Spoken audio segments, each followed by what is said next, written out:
Hey there, it's Ruth Roland, the Fiddle Geek, with a tutorial on Johnny's solo from The Devil Went Down to Georgia by the Charlie Daniels Band. This is the part after the fills where it really cranks up the steam. First part of this part I cover in the coda, the outro video that I did.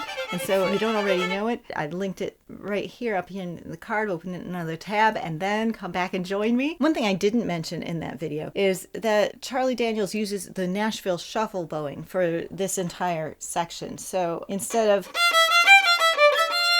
he plays, right? Whichever bowing you're using. If you commit to the E string and are playing on the far side of the E string, every time you go to the A string, you have to really move your bow quite a ways. Instead, if you make your way over the top of the E string, you see, I'm still on the E string, over to the A string, it's much easier to increase your speed.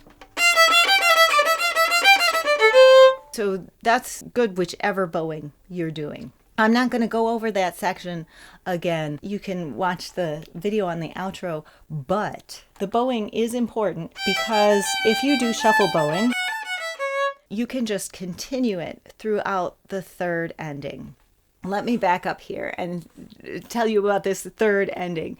So in the coda, we do this business, that whole phrase, we do that 2.5 times. When we do it in this first section, right, the first time we hear it, it happens 3 full times, almost full. We leave out the last 3 notes the third time. So the third ending is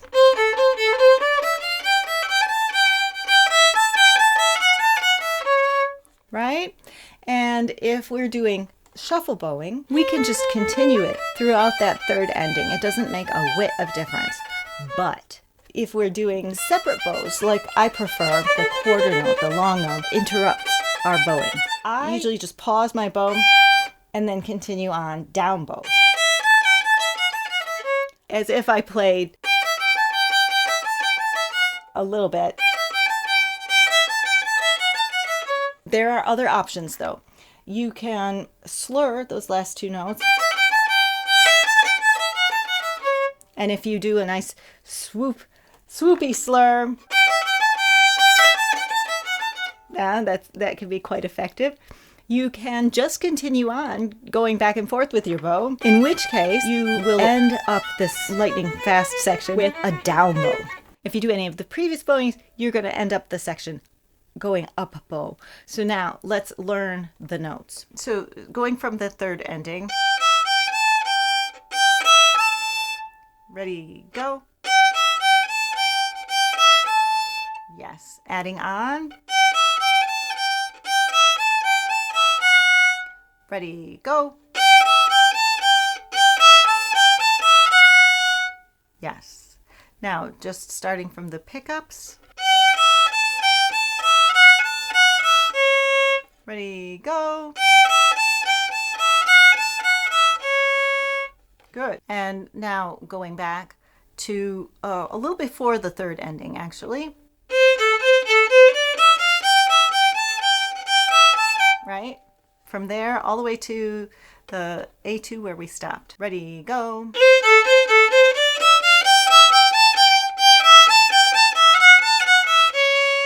Great. Now starting on that A2. Ready, go.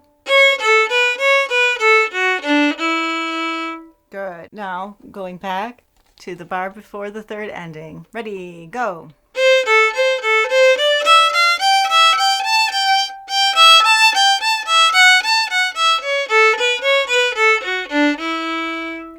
Excellent. Now starting right there on that D1.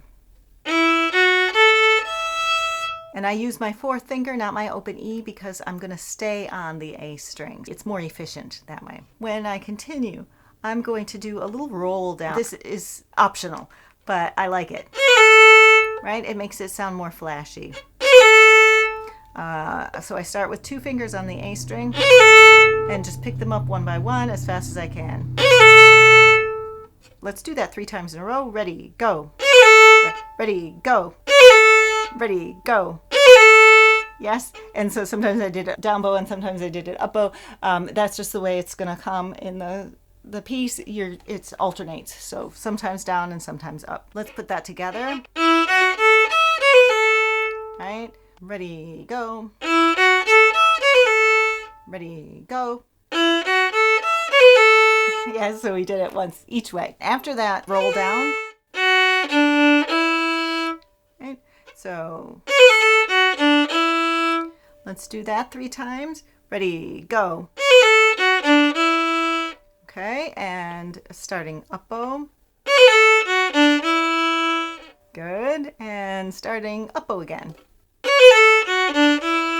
Yes, good. So now let's put it all together. Ready, go. Great, let's do that 3 times in a row.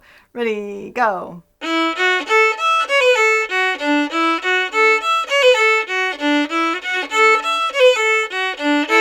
Yeah, and I added an open A onto that last note, which you can feel free to do or not do, or add a first finger on the G string kind of a lower A, totally up to you. I've heard it lots of different ways, and I think it's just fine with Charlie Daniels. Let's go back to the bar before the third ending. Let's put it all together. Ready, go.